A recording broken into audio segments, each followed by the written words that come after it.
NDA ने जारी किया अपना उपराष्ट्रपति कैंडिडेट का नाम। कौन है उपराष्ट्रपति कैंडिडेट एनडीए का और पूरी खबर। झुंझुनू के जगदीप धनखड़ को भाजपा ने बनाया उपराष्ट्रपति उम्मीदवार। 11 साल कांग्रेस में भी रहे हैं जगदीप धनखड़। जगदीप धनखड़ राजस्थान के झुंझुनू से रहने वाले हैं। 1989 से लेकर 1991 तक झुंझुनू से लोकसभा सांसद भी रहे हैं। वीपी सिंह और चंद्रशेखर सरकार में मंत्री रहे। राजस्थान के जाट नेता हैं धनखड़। 2019 में पश्चिम बंगाल के 28वें राज्यपाल बनाए गए। पश्चिम बंगाल के राज्यपाल जगदीप धनखड़ एनडीए की तरफ से उपराष्ट्रपति उम्मीदवार होंगे। धनखड़ राजस्थान के झुंझुनू के रहने वाले हैं। दिल्ली में भाजपा संसदीय बोर्ड की मीटिंग में यह फैसला हुआ। इसके बाद भाजपा अध्यक्ष जेपी नड्डा ने धनखड़ के नाम का ऐलान किया। बैठक में प्रधानमंत्री नरेंद्र मोदी, गृह मंत्री अमित शाह, पार्टी अध्यक्ष जेपी नड्डा समेत तमाम नेता मौजूद थे। कभी कांग्रेस के टिकट पर लड़ा था चुनाव। 18 मई 1951 को राजस्थान के झुंझुनू में जन्मे जगदीप धनखड़ माने हुए वकील भी हैं। वे सुप्रीम कोर्ट के वरिष्ठ अधिवक्ता हैं तथा Rajasthan high court bar association के प्रेसिडेंट भी रह चुके हैं। जगदीप धनखड़ की राजस्थान में जाटों के आरक्षण दिलाने में भी अहम भूमिका रही है। 30 जुलाई 2019 से पश्चिम बंगाल के राज्यपाल हैं। वह कानून, सियासत, सियासी दावपेच और हर पार्टी के अंदर अपने संबंधों की इमारत के लिए जाने जाते हैं।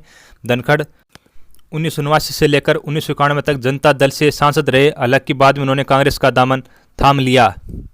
अजमेर से कांग्रेस के टिकट पर वे लोकसभा चुनाव हार गए थे। फिर 2003 में बीजेपी में शामिल हो गए। अजमेर के किशनगढ़ से विधायक चुने गए। वे झुंझुनू से लोकसभा सांसद रह चुके हैं। धनखड़ को एनडीए का राष्ट्रपति उम्मीदवार चुने जाने के बाद पीएम मोदी ने ट्वीट किया, खुशी है जगदीप धनखड़ हमारे उपराष्ट्रपति पद के उम्मीदवार होंगे। मुझे यकीन है कि वे राज्यसभा में उत्कृष्ट अध्यक्ष होंगे और राष्ट्रीय प्रगति को आगे बढ़ाने के उद्देश्य से सदन की कार्रवाई का मार्गदर्शन करेंगे। वहीं धनखड़ ने उपराष्ट्रपति उम्मीदवार बनाए जाने पर प्रधानमंत्री का आभार भी जताया। उपराष्ट्रपति कैंडिडेट धनखड़ झुकने वालों में से नहीं है। बंगाल के गवर्नर रहते हुए जगदीप धनखड़ और ममता बनर्जी के बीच कई बार तल्खियां हो चुकी है। बंगाल चुनाव के बाद राज्य में हुए राजनीतिक हिंसा के तौर पर सीधे तौर पर उन्होंने ममता सरकार को जिम्मेदार ठहराया था। उन पर आरोप भी लगाए थे। 21 जून 2021 को उत्तर बंगाल दौरे के समय उन्होंने कहा था कि लोग मारे जा रहे हैं, ऐसे में गवर्नर हाउस में बैठने वाला नहीं हूं। पीएम की मीटिंग में शामिल न होने पर उन्होंने ममता को झूठा भी कहा था। यास तूफान से हुए नुकसान के रिव्यू के लिए प्रधानमंत्री नरेंद्र मोदी बंगाल में बैठक की थी। ममता बनर्जी इस मीटिंग में शामिल नहीं हुई। तब वहां के गवर्नर ने जनता की सेवा कहा कि जनता की सेवा के ऊपर उनका अहंकार हावी हो गया है।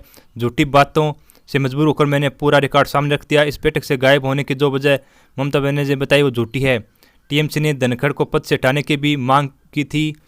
टीएमसी ने कहा था कि उन्होंने संविधान का पालन नहीं किया है, इसके लिए उन्हें 156 की उपधारा 1 के तहत हटाया जाए, लेकिन उनको हटाया नहीं गया। टीएमसी ने उन पर आरोप भी लगाए और कहा कि 4 रिश्तेदारों को उन्होंने ओएसडी बना दिया है। अपने पूरे ऑफिस को, राजभवन को बीजेपी के ऑफिस में बदल दिया है।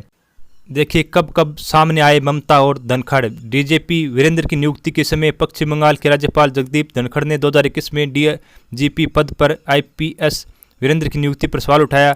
उन्होंने इसकी रिपोर्ट भी की थी। हावड़ा में हिंसा, जब नुपुर शर्मा के बयान के बाद बंगाल के कई जगह हिंसक घटनाएं हुई, इसके बाद धनखड़ ने ट्वीट किया था, बिगड़ती कानून व्यवस्था से चिंतित हूं। पश्चिम बंगाल के निष्क्रिय मुख्य सचिव, बंगाल पुलिस और कोलकाता पुलिस दुर्भाग्यपूर्ण रूप से कानून का उल्लंघन करने वालों का समर्थन करती है।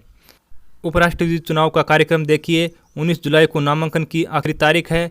6 अगस्त को होगी वोटिंग और 6 अगस्त को काउंटिंग और रिजल्ट भी आ जाएगा। ये रही आज की बड़ी खबर।